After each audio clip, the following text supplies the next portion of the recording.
சிறுவாபுரி முருகன் திருக்கோவிலில் செவ்வாய்க்கிழமை என்பதால் பக்தர்கள் கூட்டம் அலமோதியது. சுமார் 2 மணி நேரம் பக்தர்கள் காத்திருந்து சாமி தரிசனம் செய்தனர். திருவள்ளூர் மாவட்டம் சிறுவாபுரியில் பிரசித்தி பெற்ற பாலசுப்பிரமணிய சுவாமி திருக்கோவில் அமைந்துள்ளது. தொடர்ச்சியாக 6 வாரங்கள் இங்கு வந்து நெய் தீபம் ஏற்றி வைப்பட்டால் வேண்டுதல் நிறைவேறும் என்பது பக்தர்கள் நம்பிக்கையாக இருந்து வருகிறது. அதிலும் முருகனுக்கு உகந்த செவ்வாய்க்கிழமை நாட்களில் சிறுவாபுரி கோவிலில் பக்தர்கள் அதிக அளவில் வந்து செல்வது வழக்கம். செவ்வாய்க்கிழமை என்பதால் சிறுவாபுரி முருகன் கோவிலில் பக்தர்கள் கூட்டம் அலமோதியது. திருவள்ளூர் மாவட்டம் மட்டுமல்லாது சென்னை உள்ளிட்ட பல்வேறு ஊர்களிலிருந்து ஏராளமானோர் இங்கு சாமி தரிசனம் செய்ய வந்தனர்.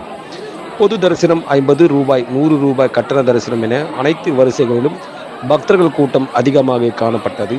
கோவிலுக்கு வெளியே நீண்ட வரிசையில் வந்து காத்திருப்பு மண்டபம் வழியே கோவிலுக்குள் வந்து சுமார் 2 மணி நேரம் காத்திருந்து பக்தர்கள் சாமி தரிசனம் செய்து சென்றனர். புதிய வீடு கட்ட வேண்டும், திருமண தடை நீங்க வேண்டும், அரசியல், ரியல் எஸ்டேட், தொழில் என பல்வேறு வேண்டுதல் நிறைவேறுவதற்காக ஆலயத்தின் பின்புறம் உள்ள வேப்ப மரத்தடியில் நெய் தீபம் ஏற்றி வழிபாடு செய்தும் செங்கற்களை அடுக்கி வைத்தும் பக்தர்கள் நேர்த்தி கடனை செலுத்தி சென்றனர்.